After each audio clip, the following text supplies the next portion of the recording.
ആ വിഗ്രഹത്തെക്കുറിച്ചും അതിന്റെ മഹത്വത്തെക്കുറിച്ചും അറിയാത്ത ആളൊന്നുമല്ലല്ലോ അവൻ. സ്വന്തം വീട്ടിൽ വെച്ച് പൂജ ചെയ്യുന്ന വിഗ്രഹം മോഷ്ടിക്കാൻ അവൻ എങ്ങനെ മനസ്സ് വന്നൂന്നേ എനിക്ക് മനസ്സിലാകുന്നില്ല.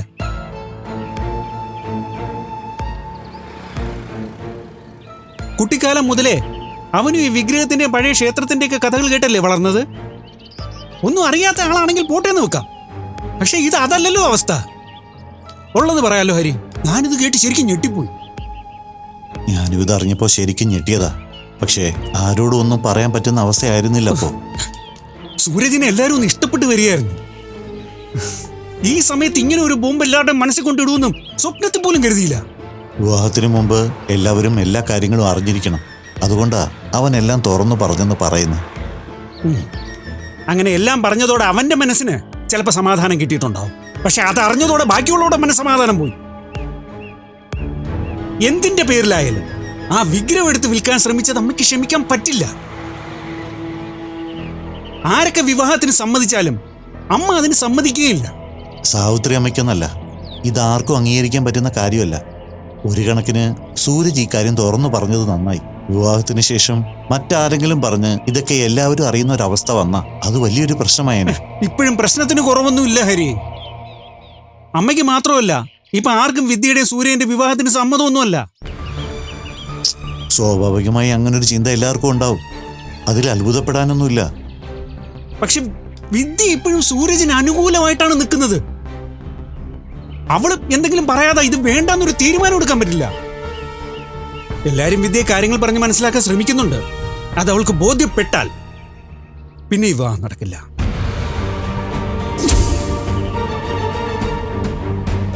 സത്യങ്ങളെല്ലാം സൂരജ് തുറന്നു പറഞ്ഞത് വിദ്യയുടെ മനസ്സിനെ സ്വാധീനിച്ചിട്ടുണ്ട്. അതാ അവളിങ്ങനെ അനുകൂലിച്ച് നിൽക്കുന്നത്. എത്രയൊക്കെ ഒളിച്ചു വെക്കാൻ നോക്കിയാലും നമ്മളൊരു തെറ്റ് ചെയ്തിട്ടുണ്ടെങ്കിൽ, ആ തെറ്റാണെന്ന് നമുക്ക് ബോധ്യമുണ്ടെങ്കിൽ, ആ കുറ്റബോധം ഒരിക്കലും നമ്മുടെ മനസ്സിൽ നിന്ന് വിട്ടു പോകില്ല.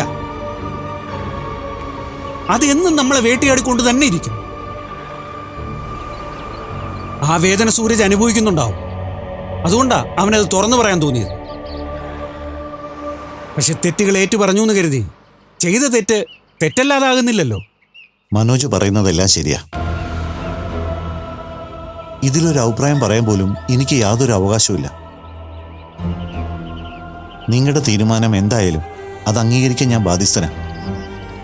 ഹരിയുടെ സ്ഥാനത്ത് ഞാനായാലും ഈ അവസ്ഥയിൽ നിസ്സഹായനായി പോകും. ഹരി, സൂര്യനെ നമ്മൾ എത്രയോ തവണ പല പ്രശ്നങ്ങളിൽ നിന്ന് രക്ഷിച്ചിരിക്കുന്നു. അവന്റെ സ്വഭാവം നന്നാക്കാൻ എന്തൊക്കെ രീതിയിൽ ഉപദേശിച്ചു. ഒടുവിൽ അവന്റെ സ്വഭാവത്തിലൊരു മാറ്റം വന്നപ്പോ ശരിക്കും നമ്മൾ എന്തുമാത്രം സന്തോഷിച്ചു. പക്ഷെ ഇതിനിടയിൽ അവൻ ഇത്രയും വലിയൊരു തെറ്റ് ചെയ്തു വെച്ചിട്ടുണ്ടാവുന്നു സ്വപ്നത്തിൽ പോലും ഞാൻ കരുതിയില്ല. ഒരു പക്ഷേ ഈ തട്ടിക്കൊണ്ടുപോലും പണം ആവശ്യപ്പെടലൊന്നും നടന്നില്ലായിരുന്നെങ്കിൽ അവൻ ഈ കാര്യം തുറന്നു പറയുമായിരുന്നു. അറിയില്ല. സൂരജ് എന്തായാലും വിവാഹത്തിനു മുമ്പ് എല്ലാം പറയുമായിരുന്നു എന്നാ ബീന പറഞ്ഞത്. ഓരോ സംഭവങ്ങൾ ഉണ്ടാവുമ്പോഴും ഈശ്വരൻ എന്തിനാ നമ്മുടെ ജീവിതത്തിൽ ഇങ്ങനൊരു സിറ്റുവേഷൻ ഉണ്ടാക്കിയെന്ന് ആലോചിക്കും. സൂരജിനെ കാണാതായി, വിദ്യയ്ക്ക് വയ്യാതായപ്പോൾ നമ്മൾ വല്ലാത്ത ടെൻഷനിലായി.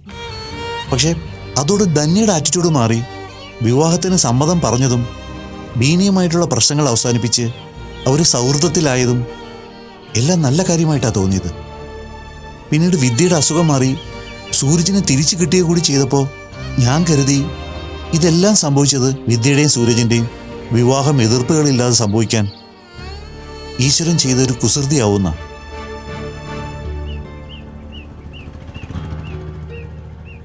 പക്ഷേ ആ ചിന്തകളെയും തോന്നലുകളെയും എല്ലാം ഇല്ലാതാക്കിയാണ് ഈ വിഗ്രഹത്തിന്റെ കാര്യം ഇപ്പം മനോജു അറിഞ്ഞത്. നമ്മൾ ചിന്തിക്കുന്നതാവില്ല ഈശ്വരന്റെ തീരുമാനം.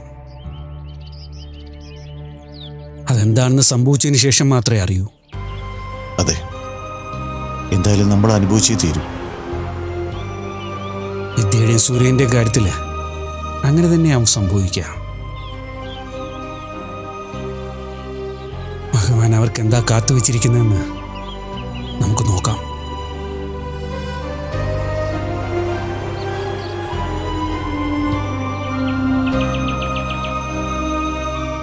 ഓക്കെ, നിങ്ങളതിൽ ടെൻഷൻ ആവണ്ട, ഞാൻ മാനേജ് ചെയ്തോളാം. ശരി. ഓക്കെ.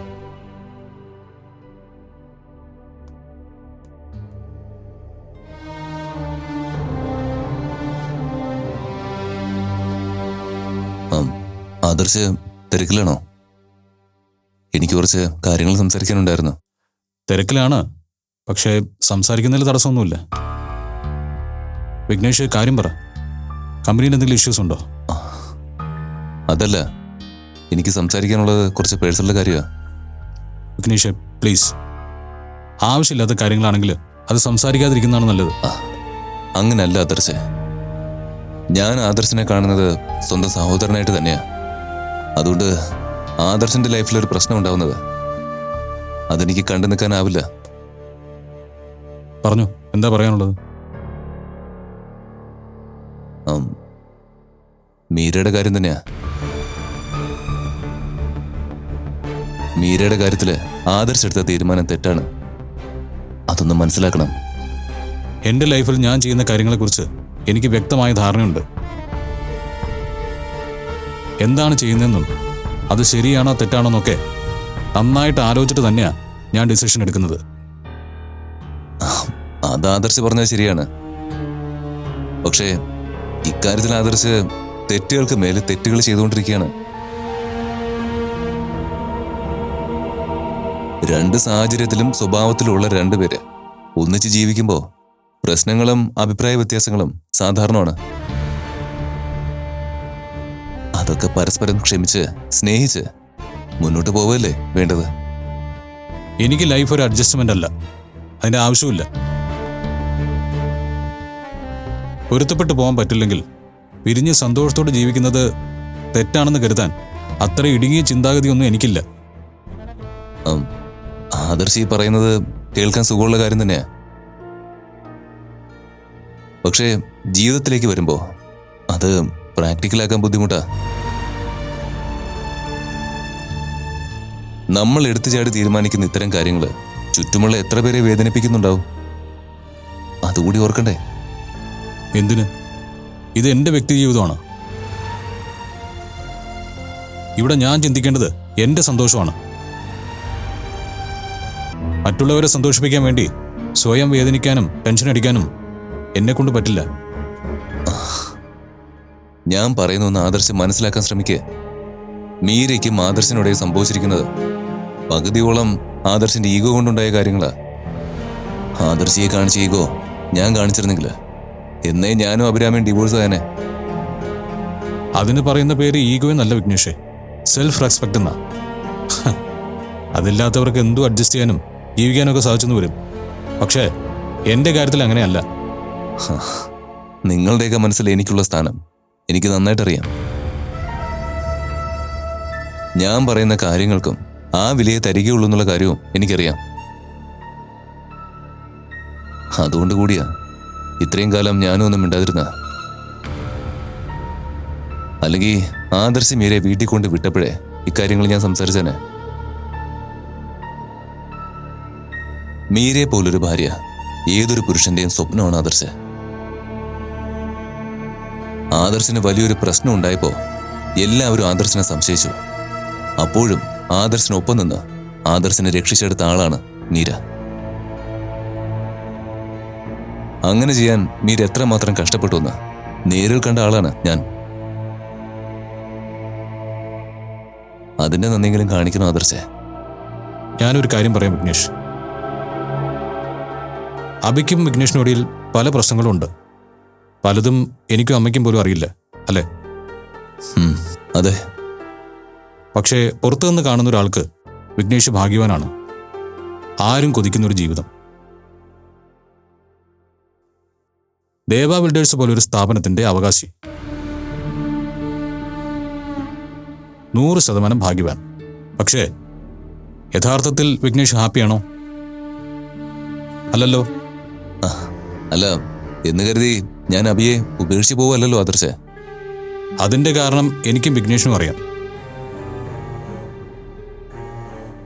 പുറത്തുനിന്ന് മറ്റൊരാളുടെ ജീവിതത്തിലേക്ക് നോക്കി അഭിപ്രായം പറയാൻ എളുപ്പമാണ്.